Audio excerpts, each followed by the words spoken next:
3 September रोजी दुपारी 4:30 वाजताच्या सुमारास चामुंडा सोसायटी गेटजवळ 90 फीट रोड ठाकुर्ली डोंबिवली पूर्व येथून वृद्ध महिला पायी चालत जात असताना मोटारसायकलवर 2 इसम येऊन वृद्ध महिला हिच्या गळ्यातील चेन खेचून पळून घेऊन गेले।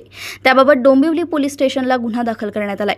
वरील दाखल गुन्ह्याचे गांभीर्य लक्षात घेऊन माननीय पोलीस उपआयुक्त अतुल झेंडे व सहाय्यक पोलीस आयुक्त सुहास हेमाडे यांनी केलेल्या सूचनांप्रमाणे वरिष्ठ पोलीस निरीक्षक गणेश जवादवाड यांनी आरोपीचा छडा लावण्यासाठी व शोधे घेणेकामी डोंबिवली पोलीस ठाण्याचे शोध पथकातील सहाय्यक पोलीस निरीक्षक मुपडे व पोलीस उपनिरीक्षक चव्हाण यांच्या 2 टीम तयार करून वरिष्ठांच्या मार्गदर्शनाखाली नमूद गुन्ह्याच्या तपासादरम्यान घटनास्थळाचे व इतर ठिकाणाचे एकूण 106 सीसीटीव्ही कॅमेऱ्यांची पाहणी केली असता आरोपी यांनी गुन्ह्यात वापरलेली मोटरसायकल निष्पन्न झाली। त्याप्रमाणे मोटरसायकल मालकास संपर्क केला असता त्याने सांगितलं की सदर मोटरसायकल त्याने दिनांक 22 ऑगस्ट रोजी नारायणपेठ पुणे येथे पार्क केली असून सदर ठिकाणाहून चोरी गेली असून त्याबाबत विश्रामबाग पोलीस स्टेशन पुणे शहर येथे गुन्हा नोंद आहे।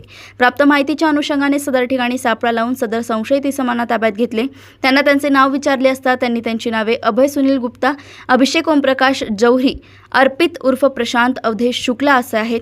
आरोपी यांच्याकडे 1 गावठी कट्टा व 4 जिवंत कारतूस मिळून आल्याने त्यांच्यावर डोंबिवली पोलीस स्टेशन येथे गुन्हा नोंद करण्यात आलाय।